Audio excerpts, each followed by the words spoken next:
Back students. आज हम partnership का नेक्स्ट टॉपिक करने जा रहे हैं, पास्ट एडजस्टमेंट। पार्टनरशिप में हमने देखा कि एक P&L एप्रोप्रिएशन अकाउंट बनता है और कैपिटल अकाउंट बनता है। लेकिन कई बार क्या होता है, जब हम अकाउंट बनाते हैं तो हमसे कुछ मिस्टेक्स हो जाती हैं, तो उन मिस्टेक्स को रेक्टिफाई हम करते हैं पास्ट एडजस्टमेंट के टॉपिक में। तो इसमें हमारा बनता है एडजस्टमेंट टेबल। जो मिस्टेक्स होगी वो यहाँ पे हम रेक्टिफाई करते हैं, तो इसीलिए इसको पास्ट एडजस्टमेंट बोला जाता है। तो आपने इसके लिए एडजस्टमेंट टेबल बनाना है। इसका फॉर्मेट है पर्टिकुलर्स। ये हमारा कैपिटल अकाउंट है, A is capital account, B is capital account, then form. Capital account जो हमने ये बनाया हुआ है, इसी को हम इस फॉर्म में बनाएंगे, और जो P&L एप्रोप्रिएशन अकाउंट है हम उसको फॉर्म बोलते हैं। इसी को हम यहाँ पे फॉलो करेंगे। जैसे P&L एप्रोप्रिएशन अकाउंट में हमने देखा, सबसे पहले हम नेट प्रॉफिट डालते हैं बिफोर एडजस्टमेंट, फिर हम डालते हैं इंटरेस्ट ऑन कैपिटल, ए का निकालते हैं, बी का यहाँ पे टोटल आ जाएगा। फिर सैलरी अकाउंट डालते हैं, ए की और बी की जो सैलरी होगी। फिर होता है टू कमीशन अकाउंट, यहाँ पे होता है बाय इंटरेस्ट ऑन ड्राइंग्स। इन सबको प्लस माइनस करने के बाद जो आंसर हमारा आता था उसको हम नेट प्रॉफिट बोलते थे। अगर इस साइड आए तो उसको लॉस बोला जाता है। उसके बाद हमने कैपिटल अकाउंट देखा था। कैपिटल अकाउंट में हमने सबसे पहले हम डालते हैं capital by balance brought down. जो टू वाली जितनी भी चीज़ें होती हैं हम बाय में डाल देते हैं। जैसे to interest on capital, by interest on capital बन जाता है।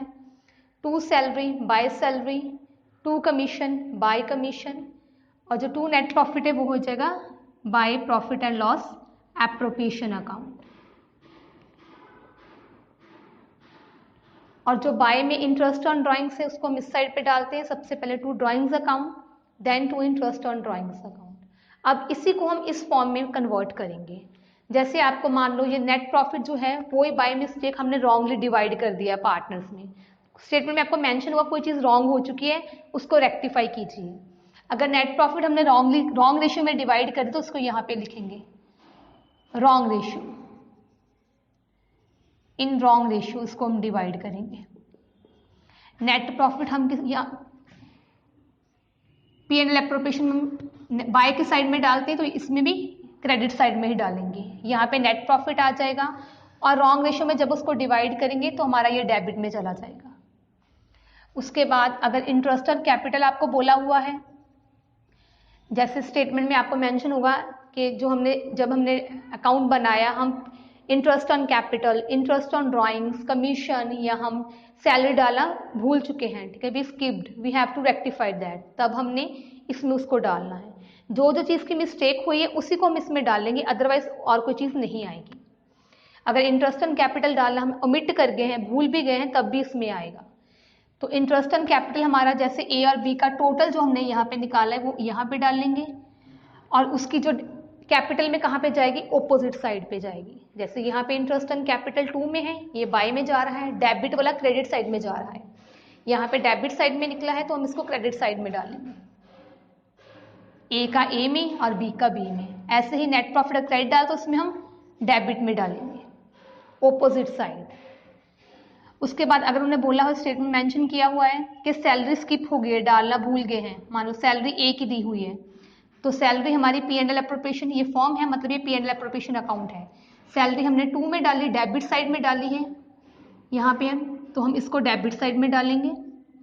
और जो सैलरी होती है कैपिटल में कहाँ जाती है, क्रेडिट साइड में। ये हमने देखा हो कि ये जो सैलरी है इस साइड जा रही है हमारी क्रेडिट साइड में, तो हमने कैपिटल जो अकाउंट है उसके ए में क्रेडिट साइड में डालेंगे।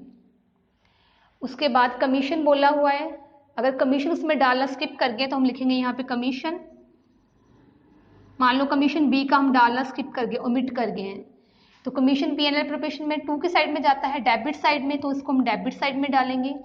और कैपिटल अकाउंट में क्रेडिट साइड में जाता है, तो इसको हमने कैपिटल अकाउंट में बी का कैपिटल अकाउंट है इसकी क्रेडिट साइड में डालना है। और ऐसे अगर बोला हुआ है आपको सैलरी होगी, नेट प्रॉफिट जो निकलेगा वो हम बाद में निकालेंगे। तो हमारे पास ये चीज़ें हैं, हमने डाल दी हैं। तो हमने अगर इंटरेस्ट ऑन ड्राइंग बोला हुआ है स्टेटमेंट में, वो डालना भूल चुके हैं, तो इंटरेस्ट ऑन ड्राइंग्स कहाँ जाता है हमारा, इंटरेस्ट ऑन ड्राइंग हमारा जाता है P&L एप्रोप्रिएशन की क्रेडिट साइड में और कैपिटल की डेबिट साइड में। तो ऐसे हमने, ये हमारा P&L एप्रोप्रिएशन अकाउंट है जो फॉर्म है, इसकी हमने क्रेडिट साइड में डालना है और कैपिटल में हमने डेबिट साइड में डालना है।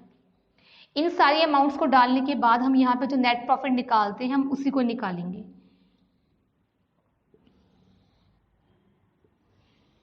हमने इस साइड का टोटल करना है और इस साइड को करना है। जैसे हमने डेबिट साइड का अलग से टोटल करना है, क्रेडिट का अलग से।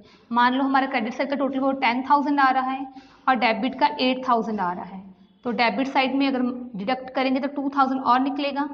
ये हमारा नेट प्रॉफिट आ गया। तो यहाँ पे हमने जो टोटल है बिग वाला वो लिख देंगे। मान लो ये 10,000 हमारा बन रहा है क्रेडिट साइड का टोटल। तो जैसे हमने पहले लास्ट इसमें देखा था वैसे ही हमने इसको सेम इसी मेथड को फॉलो करना है। तो ये हमारा नेट प्रॉफिट निकल गया।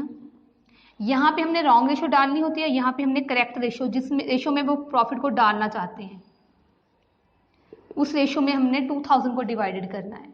यहाँ पे नेट प्रॉफिट हमारा डेबिट में और P&L में कैपिटल अकाउंट में क्रेडिट साइड जाता है। ऐसे ही फॉर्म में डेबिट होगा और कैपिटल में क्रेडिट होगा। जो 2,000 आपका निकला है, मान लो आपकी करेक्ट रेशो इक्वल है तो इसको हमने 1,000 यहाँ पे क्रेडिट में डालना है, 1,000 को यहाँ पे डालना है।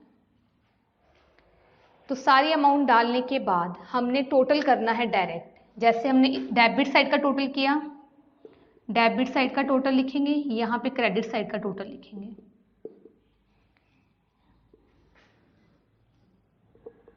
ऐसे बी का करना है, बी का डेबिट साइड का हमने टोटल करना है और फिर हमने क्रेडिट साइड का टोटल करना है। फिर हमने लास्ट स्टेप जो करना है हमने डिडक्ट करना है। अब ए का डेबिट देखेंगे, ए का क्रेडिट का देखेंगे, ए का डेबिट और क्रेडिट। ऐसे फिर बी का हमने देखना है डेबिट एंड क्रेडिट। मान लो इसका डेबिट साइड का टोटल आ रहा है हमारे पास 12,000 और क्रेडिट साइड का टोटल हमारे पास आ रहा है 10,000। तो इन दोनों को हमने डिडक्ट करके जो हमारा आंसर निकलेगा 2,000, जो बिग साइड है वहां पे आएगा। जैसे 12,000 हमारा ज्यादा आ रहा है तो डेबिट साइड का टोटल ज्यादा है तो हमने डेबिट साइड पे ही लिखना है इसको। फिर हमने ऐसे ही बी का करना है, बी का हमने डेबिट का टोटल किया। मान लो ये हमारा आ रहा है 16,000 और क्रेडिट का आ रहा है 18,000। इन दोनों को डिडक्ट करेंगे, जो बिग साइड है उस साइड पे हमने आंसर लिखना है। तो 18,000 क्रेडिट साइड ज्यादा है तो हमने लिखना है इसको क्रेडिट साइड पे।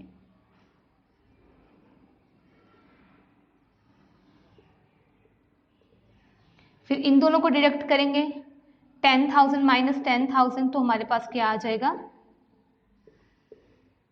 0, कुछ नहीं बच रहा, इसको हम नील लिख देंगे।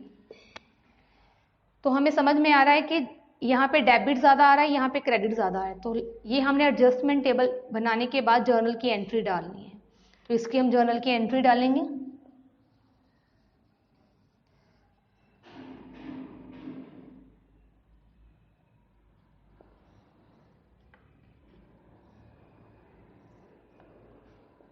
Date, particulars, ledger folio, debit and credit. इसमें हमें ए डेबिट हो रहा है 2,000 के साथ और बी क्रेडिट हो रहा है, तो हम इसकी एंट्री डाल देंगे। A is capital account debit,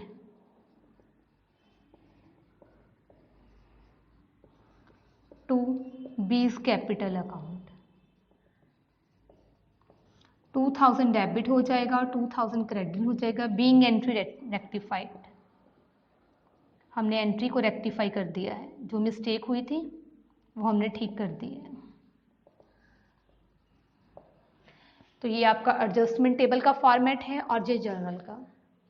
तो आपने इस मेथड को फॉलो करना है। इसके जो क्वेश्चंस है वो नेक्स्ट वीडियो में हम करेंगे। Thank you.